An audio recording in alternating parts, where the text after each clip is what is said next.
Bien, pues agradezco nuevamente el reconocimiento que me hacen por esta labor que la hice con mucho cariño durante mucho tiempo. Bueno, y pues bienvenidos al fascinante mundo de los tumores. Les voy a dar nada más un paseíto muy rápido por algunas lesiones de la rodilla para recordar algunas entidades. Bueno, pues dos hospitales muy queridos, uno MAE muy querida por mí, donde llevé a cabo mi práctica profesional durante toda mi vida laboral, donde dejo grandes amigos, algunos proyectos todavía que podamos concluir un poco más adelante. Bueno, y este es nuestro hospital de ortopedia. Y déjenme decirles a manera de introducción que el 70% de todos los tumores del sistema musculoesquelético están alojados alrededor de la rodilla. Y prácticamente entre la segunda y la tercera década de la vida se va a presentar esta patología. De tal manera que es en una edad económicamente productiva de nuestros pacientes, en los cuales pues necesitamos tratar de conservar la extremidad cuando esto sea posible, porque no es lo mismo tener la extremidad con alguna limitante a definitivamente no tenerla. Y el boom de los rescates de los tumores del sistema musculoesquelético se llevó allá por los años 1985, cuando la Sociedad Internacional de Tumores Musculoesqueléticos hace un congreso en Inglaterra, y donde empiezan a presentarse alguna serie de casos donde veían que haciendo una resección muy amplia o amputando al paciente, la sobrevida era prácticamente igual. Lo que hacía la diferencia era la calidad de vida. Es decir, tiene una mejor calidad de vida un paciente con un rescate de extremidad a un paciente desarticulado o amputado. Bueno, y nada más vamos a ver algunas entidades como el tumor de células gigantes, el osteosarcoma, el liposarcoma, el tumor pseudohemofílico y algunas entidades pseudotumorales. Y entonces aquí tenemos un caso de una paciente que estaba cursando su primer trimestre de embarazo, ¿no? La paciente no sabía que estaba embarazada y desarrolló un tumor de células gigantes, como lo estamos viendo aquí. Se hizo una cirugía marginal, resecamos prácticamente todo el cóndilo, hicimos una plastía con polimetilmetacrilato y tornillos. Actualmente la paciente, 25 años viva, en su seguimiento, sin datos de actividad tumoral, y pues trabajando actualmente en una empresa que ella creó. Entonces, es una muy buena alternativa sin tener que llegar a la necesidad de una prótesis. Y algunas veces también en el tumor de células gigantes llegamos a utilizar la rótula como injerto para sustituir un cóndilo, y parte de la tibia aplicarla también al fémur distal. Es una alternativa que nos puede ayudar a reconstruir la rodilla. Y este es un...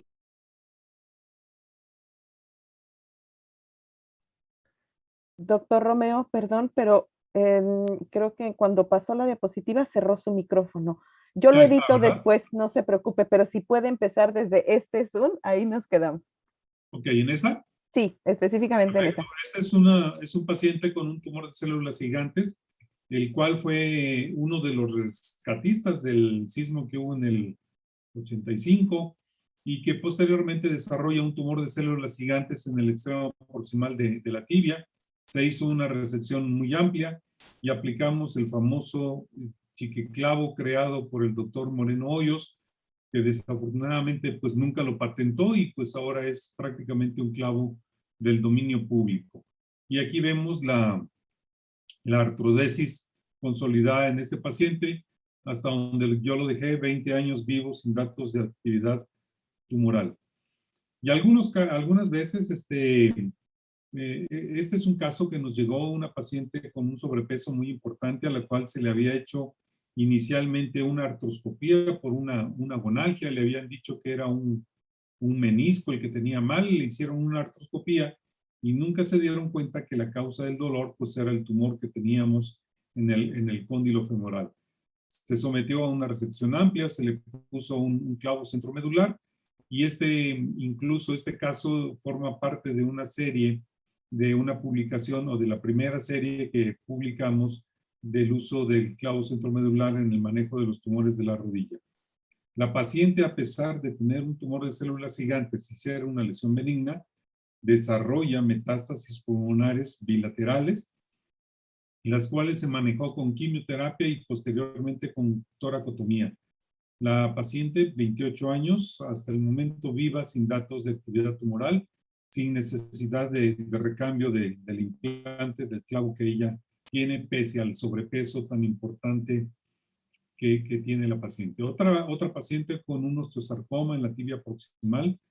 La tibia es un poco difícil de manejo en para tratar de conservar la extremidad. Cuando nosotros ponemos implantes como estos, debemos de cubrirlos perfectamente con injertos, ya sea del sóleo o del gemelo, porque son pacientes que van a recibir quimioterapia y como la tibia en esta parte no tiene una cubierta muscular adecuada, nosotros se las debemos de crear para que el paciente pueda recibir su quimioterapia, no se abra la herida, no se infecte y no termine exponiéndose el implante. Aquí tenemos a la paciente con una flexión y una extensión completa de su rodilla utilizando estos implantes. Este es otro caso, un osteosarcoma que ya nos habían enviado biopsiado. Habitualmente nosotros preferimos hacer los abordajes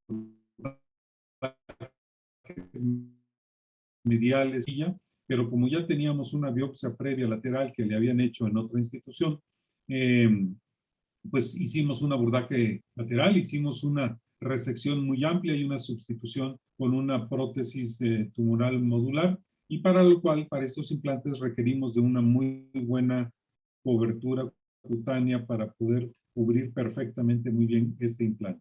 Y tenemos otro caso en un osteosarcoma, el uso de clavos como espaciadores, que es a lo que se refería el doctor Vázquez Talavera en su conversación. Hacíamos la resección, vean, esa es una pinza de anillos, hicimos prácticamente, retiramos 4/5 de la tibia, solamente dejamos la parte distal a nivel del tobillo y se coloca un clavo, 2 pernos en el cóndilo, 2 pernos y esperamos que el paciente tenga un sistema de transportación o un sistema de algún injerto microvascularizado. La paciente, 13 años de posoperada, ya no quiso una nueva cirugía y aquí la tenemos con su implante, paciente viva, sin datos de actividad tumoral hasta ese momento. Lo que empezamos a manejar en conjunto con el doctor Manuel Vázquez Talavera y el doctor Amaya, en estas pérdidas óseas que teníamos tan grandes, a través de un sistema de transportación ósea, llegamos a hacer transportaciones muy importantes hasta de 25 centímetros en un paciente. Y vean, prácticamente no tenemos una disparidad ni en el tobillo ni en la rodilla. Si bien es cierto, es un procedimiento muy complejo, muy largo, y el cual significa que el paciente debe acudir al hospital hasta 2 veces por semana y deben de tener un seguimiento estrecho por el mismo médico que los operó para poder detectar alguna complicación y resolverla sobre la marcha durante el fenómeno de la transportación. Aquí vemos todo el hueso neoformado. Todo esto se transportó la tibia para alcanzar a hacer una artrodesis. Y ahí tenemos al paciente ya con su artrodesis. Este es otro caso que presentamos y tomamos el peroné del mismo lado de la paciente, la pusimos al centro del sitio de la resección y utilizamos unos fijadores. Prácticamente los fijadores no los utilizamos. Pensábamos que esta paciente podía haber tenido una recurrencia. Como los pacientes con osteosarcoma deben de someterse a quimioterapia postoperatoria al menos por 9 ciclos más, las defensas de los pacientes bajan mucho y el potencial de que algún clavillo de estos se nos pueda infectar es alto. En esta paciente le planteamos la posibilidad de poder utilizar el injerto de peroné del mismo lado de ella, lo estabilizamos temporalmente con unos fijadores. Aquí tenemos ya a la paciente un año después, ya el injerto integrado, retiramos los fijadores. Aquí la tenemos a la paciente 4 años después. Y la paciente cuando estaba internada nos dijo, oiga doctor, cuando yo sea grande quiero ser médico. Y realmente durante su estancia hospitalaria empezó a leer osteosarcoma, se identificó con la medicina, se hizo médico, fue mi alumno de pregrado del Politécnico, y aquí la tenemos a los 15 años de seguimiento, prácticamente hizo una tibia nueva, y esta paciente pues la acompañamos hasta su boda. Entonces una paciente con osteosarcoma, y vean, una tibia prácticamente nueva, y la paciente viva sin datos de actividad tumoral. Este caso lo manejamos en conjunto con el doctor Manuel Vázquez Talavera.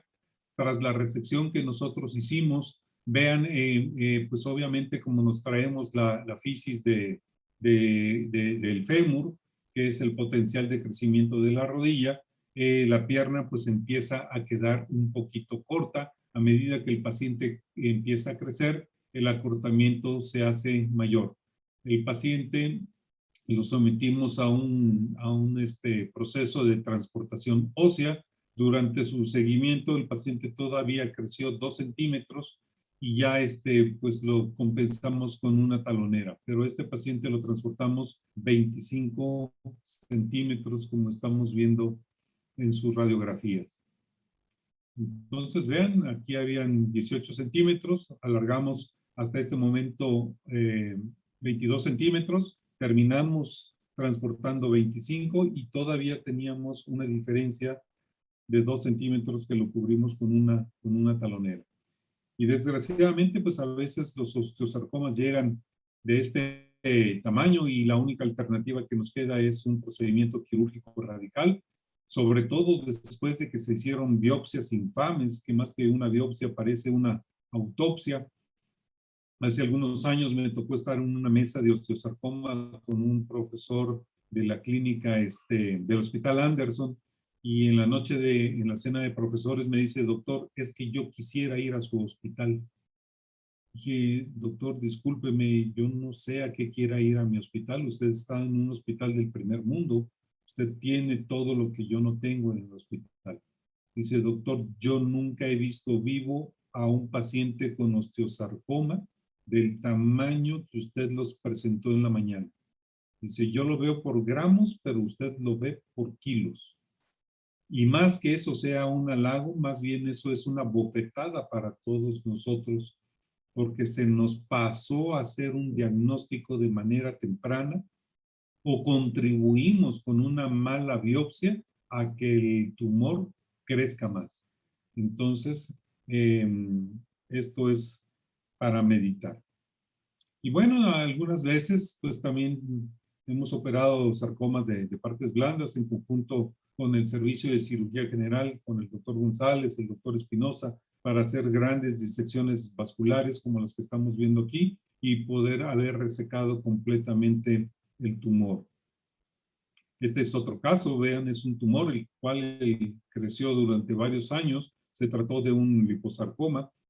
El paciente decidió operarse porque pues ya no había silla en la que se pudiera sentar y se mandaba a hacer pantalones especiales para poder tener una pierna más ancha. Hicimos la resección, esta es la pieza quirúrgica, y esto se trató de un liposarcoma, el paciente pues vivo sin datos de actividad tumoral. Y bueno, y esto sale a colación por el tema que viene enseguida.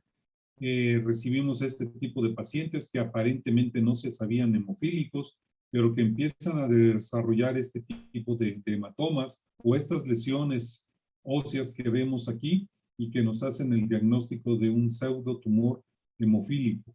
Este es un paciente que también hemofílico, al cual había sufrido una fractura, lo habían operado en algún otro lado, y secundariamente empieza a formar un gran aumento de volumen y pues no hubo forma de poder conservar la extremidad del paciente y lo terminamos amputando.